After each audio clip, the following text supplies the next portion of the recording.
দেখ আমি কালি পঢ়া অংশটোতে উল্লেখ আছিলে যে আহোমৰ ৰাজ্য পতন হ'ল বিভিন্ন কাৰক আছিলে আমি কাৰকবিলাক সংক্ষেপে পঢ়িলো এতিয়া আহোম ৰাজ্যৰ লগে লগে ইয়াৰ দাঁতি কাষৰীয়া বহুতো ৰাজ্য সেই সময়ত মধ্যযুগত অসমত আছিল কামৰূপত ইয়াৰ ভিতৰত কমতা ৰাজ্য কামৰূপ কোচ ৰাজ্য এই বিষয়েও অন্যতম গতিকে আজি আমি ইয়াৰ ওপৰত আলোচনা কৰিম প্ৰথম যেটো লাইন আছে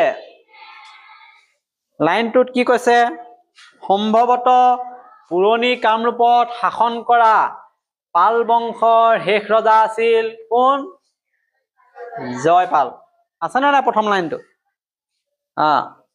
গতিকে এইটো আমি মানে কি বুজিলো এইখিনিতে ক'ব পাৰি যে পুৰণি কামৰূপ অঞ্চলত পাল বংশই শাসন কৰিছিলে কোন বংশই শাসন কৰিছিলে পাল বংশই আৰু তাৰে এজন ৰজা আছিল জয়পাল আৰু এই জয়পালজনেই একেবাৰে শেষ ৰজা আছিল এইটো এটা প্ৰশ্ন পাল বংশৰ শেষ ৰজা কোন এতিয়া জয়পাল এতিয়া পাল বংশনো কি হেতু আমি জানিব লাগিব যে ভাৰতৰ বিখ্যাত ৰাজবংশ এটা যিয়ে কামৰূপ সহ বহুত অঞ্চলত শাসন কৰিছিল এইটো আমাৰ এক্সট্ৰা পাৰ্ট আমাৰ কিতাপত থকাৰ উপৰিও আমি লৈ লৈছো যে পাল বংশ কোন আছিলে তেতিয়াহ'লে ভাৰতৰ এটা ৰাজবংশ বিখ্যাত যি নেকি কামৰূপৰ লগতে বহুত অঞ্চলত শাসন কৰিছিল আৰু এই জয়পাল আছিল শেষ পাল ৰজাসকলৰ ভিতৰত এজন যিয়ে অনুমানিক 1100 খ্ৰীষ্টাব্দলৈকে শাসন কৰিছিল গতিকে জয়পালে কিমান চনলৈকে শাসন কৰিছিলে অনুমানিক 1100 খ্ৰীষ্টাব্দলৈকে কামৰূপত তেওঁ পিছত আৰু কোনো ৰজা আছিল নে নাই হেতু এটা কথা আমি এতিয়া তাকে চাব লাগিব আনুমানিক 1100 খ্ৰীষ্টাব্দলৈকে ৰাজত্ব কৰিছিল জয়পালৰ ৰাজত্ব কাল 1100 খ্ৰীষ্টাব্দলৈকে এই সময়ছোৱাত পাল বংশৰ শক্তি হ্ৰাস পাবলৈ ধৰে আৰু ৰাজনৈতিক সংকট আৰম্ভ হৈছিলে তেওঁৰ পিছত কোন কোন ৰজা হ'ল আমি ইয়াত পাইছো কামৰূপৰ পৰৱৰ্তী ৰজা হিচাপে বৈদ্যদেৱ আইছনে নাই সিংহদেৱ নামৰ দুজন ৰজা অসম ৰঞ্জিত আছে এই দুজনৰ নাম আছে সিংহদেৱ আৰু বৈদ্যদেৱ 1 and 2 দুজন ৰজাৰ নাম বৈদ্যদেৱৰ নামেৰে আৰু কি আছে আমি পাম গতিকে জয়পালৰ পাছত কামৰূপত শাসক হিচাপে গতিকে সিংহদেৱ আৰু বৈদ্যদেৱ নামৰ দুজনক উল্লেখ কৰা হৈছে আৰু অসম বুৰঞ্জীৰ নিজস্ব ইতিহাসত এই কথা উল্লেখ আছে যে সেই সময়ত কেন্দ্ৰীয় শক্তিৰ অৱক্ষয় ঘটে আৰু পাল বংশৰ লাহে লাহে পতন হয় এতিয়া এই বৈদ্যদেৱ নামৰ নামেৰে এটা গড় আছিলে গড়টোৰ নাম কি গড় বৈদ্যগড় ইয়াৰ অস্তিত্ব এতিয়া পোৱা গৈছে উত্তৰ গুৱাহাটীৰ বেতনা নামৰ ঠাইত এতিয়াও আছে বৈদ্যগড় এটো কাৰ নামত বৈদ্যদেৱৰ নামত উত্তৰ গুৱাহাটীৰ বেতনা নামৰ ঠাইত আছে গতিকে আপা গম পালো বৈদ্যদেৱ এজন উল্লেখযোগ্য ৰজা আছিল তেওঁৰ নামত যেহেতু গড় বনাইছে দুৰ্গ নিৰ্মাণ কৰা হৈছে আৰু এই নামটো দি থৈছে তেওঁ বৈদ্যগড় আমি যদি উত্তৰ গুৱাহাটী লৈ যাওঁ তেতিয়া বেতনা ঠাই নামৰ তালৈ গলে বৈদ্যগড়টো নিজ চকুৰে দেখা পাম উত্তৰ গুৱাহাটীৰ বেতনা অনুমান কৰা হৈছে যে বৈদ্যদেৱৰ সময়তে গড়টো নিৰ্মাণ কৰিছিল গতে নিজৰ নামত তেওঁ নিজে নিৰ্মাণ কৰিছে থাকে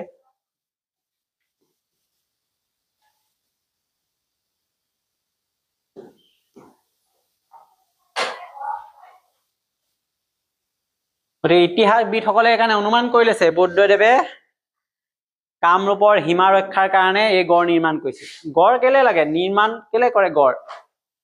সীমাটো সুৰক্ষা কৰিবলৈ।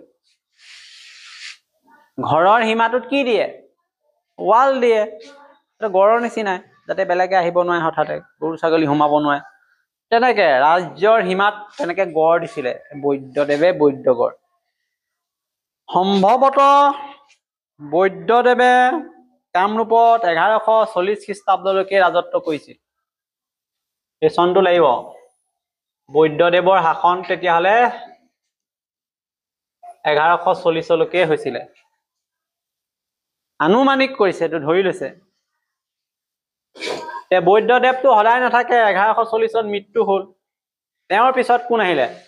বৈদ্যদেৱৰ মৃত্যুৰ পিছত কামৰূপৰ ৰাজনৈতিক মানচিত্ৰ সলনি হ'ল আৰু ৰাজনৈতিক ধাৰাবাহিকতা ভংগ হ'ল।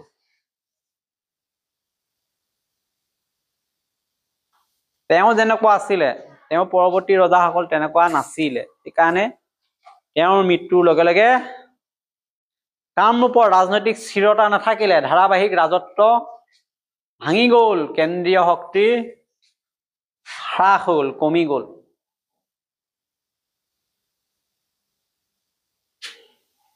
অৰ্থাৎ 1140ৰ পৰা এই সময়ছোৱা 1250 খ্ৰীষ্টাব্দলৈ কামৰূপৰ ৰাজত্ব কৰা ৰজাসকলৰ ইতিহাস ছবিখন ধূসৰ।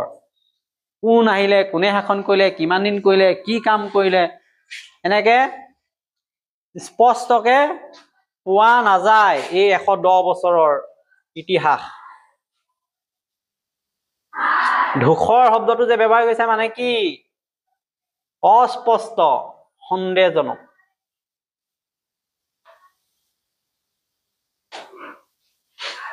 কিমান বছৰ কৈছে? 110 বছৰ। এইখিনিতে উল্লেখযোগ্য যে দ্বাদশ শতিকাৰ শেষ ভাগৰ পৰা তুৰ্কী আফগানসকলে কেইবাবাৰো কামৰূপ ৰাজ্য আক্ৰমণ কৰিছিল। গতিকে 12শ শতিকাৰ শেষত তুৰ্কী আফগান, আমি যে বিন বক্তিয়াৰ পঢ়িছিলো ইয়াৰ আগত, এই 12শ শতিকাৰ শেষত এই কামৰূপত তুৰ্কী আফগানসকলে আক্ৰমণ কৰে। 14শ শতিকাত ই কামৰূপৰ ওপৰত বহিৰাগতসকলৰ আগ্ৰাসনৰ সূচনা হ'ল। যে পৃথু ৰজাৰ কথা আমি পাইছিলো নে নাই ইয়াৰ আগতে? কিধৰণে বিদেশী শক্তিয়ে আক্ৰমণ কৰিছিলে কামৰূপ। 1257 খ্ৰীষ্টাব্দত কামৰূপৰ ৰজা সন্ধ্যা, এইটো ৰজাটোৰ নাম লাগিব এতিয়া, সন্ধ্যা।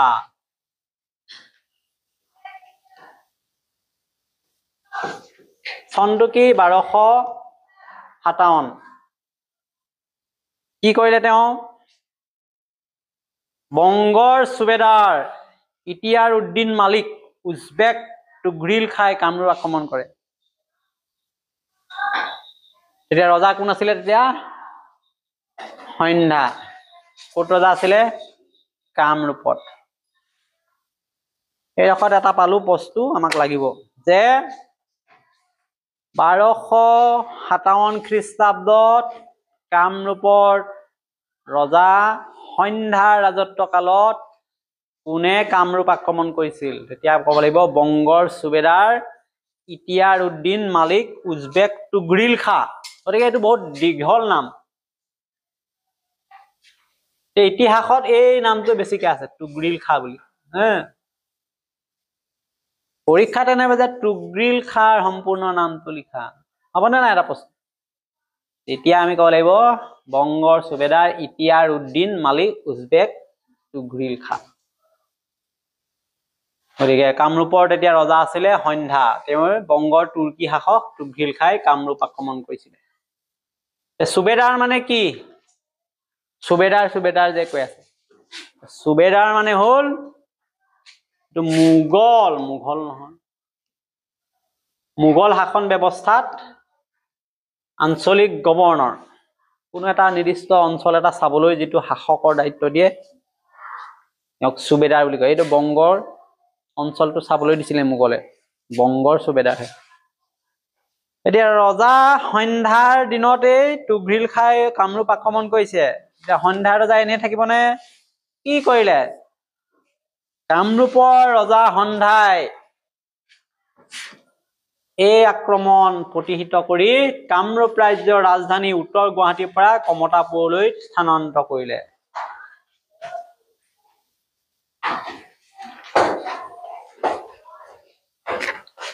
গতিকে সন্ধ্যা ৰজাই ৰাজধানীয়ে তুলি লৈ গ'ল কমতাপুৰলৈ, উত্তৰ গুৱাহাটীৰ পৰা কমতাপুৰলৈ, কাৰণ তুঘ্ৰীল খাই আক্ৰমণ কৰিছে, ৰাজধানীত আক্ৰমণ কৰিছে।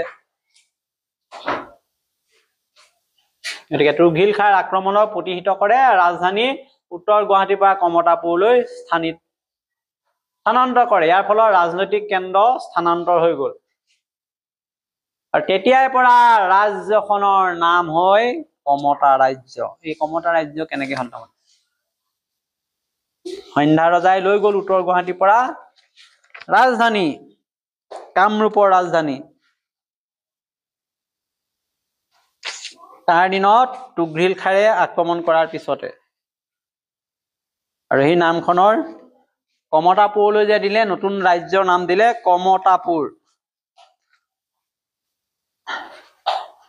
নতুন ৰাজধানী অনুযায়ী কামৰূপ নামৰ পৰিৱৰ্তে পৰৱৰ্তী সময়ত ৰাজ্যখনৰ নাম কমতা হিচাপে পৰিচিত হ'ল। এই কমতা ৰাজ্যৰ ৰজা সন্ধ্যাৰ ৰাজত্বৰ সময়ৰ বিশেষ কিন্তু তথ্য পোৱা নাযায়। এইডোখৰলৈকে তথ্য পালে, তুঘ্ৰীল খাই কামৰূপ আক্ৰমণ কৰিলে, তুঘ্ৰীল খাইৰ কামৰূপ আক্ৰমণক প্ৰতিহত কৰিলে সন্ধ্যা ৰজাই, আৰু তেওঁ উত্তৰ গুৱাহাটীৰ পৰা ৰাজধানী নি কমতাপুৰলৈ লৈ গ'ল। নতুনকৈ তাৰ ৰাজ্যৰ নাম দিলে কমতাপুৰ বা কমতা ৰাজ্য। কিন্তু তাৰ পিছত কি হ'ল? সন্ধ্যাৰ বিষয়ে বিস্তাৰিত তথ্য নাই, কেৱল নামৰ উল্লেখ মাত্ৰ পোৱা গৈছে। কমতা ৰাজ্যৰ পৰৱৰ্তী সন্ধ্যাৰ পিছত যিসকল ৰজা আছিলে, তেওঁলোকৰ ভিতৰত এজনৰ নাম পোৱা যায়, দুৰ্লভ নাৰায়ণ।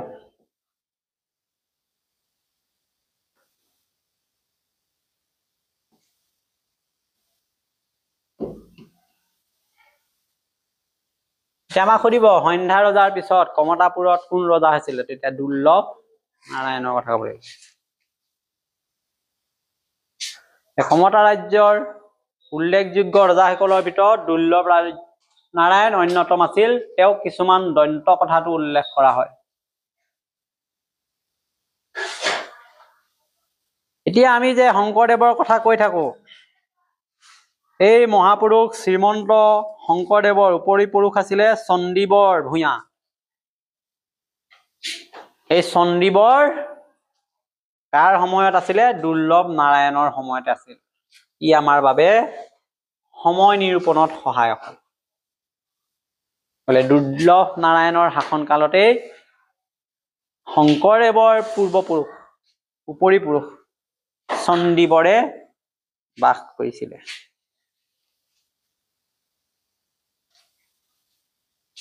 এতিয়া আমাৰ প্ৰশ্ন সুধিব, শংকৰদেৱৰ পূৰ্বপুৰুষৰ নাম কি? তেতিয়া কি লিখিম? এইটো কি? চণ্ডীবৰ। তেওঁ কাৰ শাসন কালৰ সময়ত আছিল? তেতিয়া দুৰ্লভ নাৰায়ণ।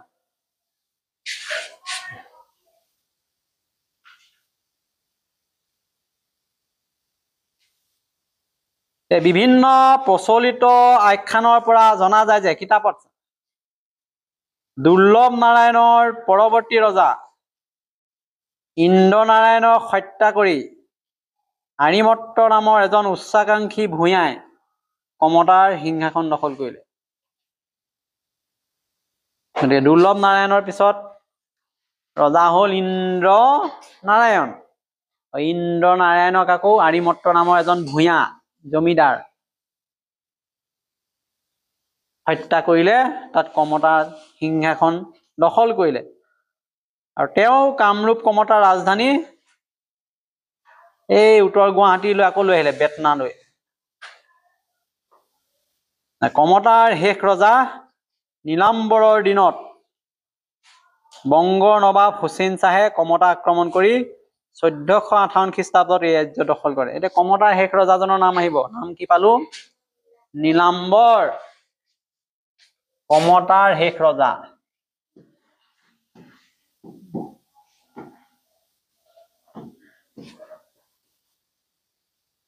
চিনটো দি থব পাৰে।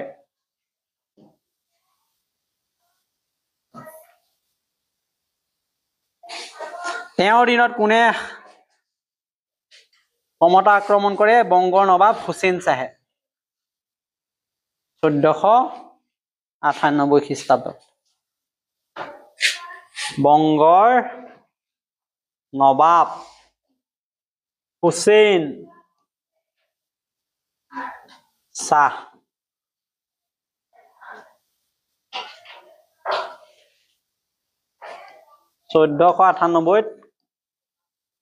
কামৰূপ আক্ৰমণ কৰে বা কমতা আক্ৰমণ কৰে।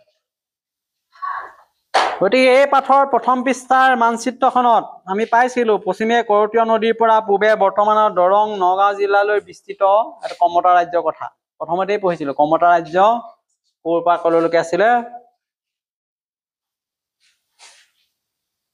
কৰতোৱা নদীৰ পৰা বৰ্তমান দৰং নগাঁও জিলালৈ। এতিয়া তলৰ এখন আকৌ মানচিত্ৰ দিছে, একেটা অঞ্চল জুৰি পশ্চিমে কৰতোৱা ৰাজ্যৰ সৃষ্টি হৈছিলে।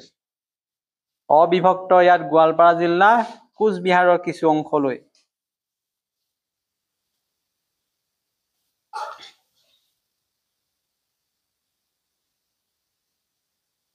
এইটো হ'ল কমতা ৰাজ্যৰ ইতিহাস। ইয়াৰ পিছত আমি পাম কোচ ৰাজ্য। কোচ ৰাজ্যটো পঢ়াৰ আগতে আমি এটা ব্ৰেক ল'ব লাগিব।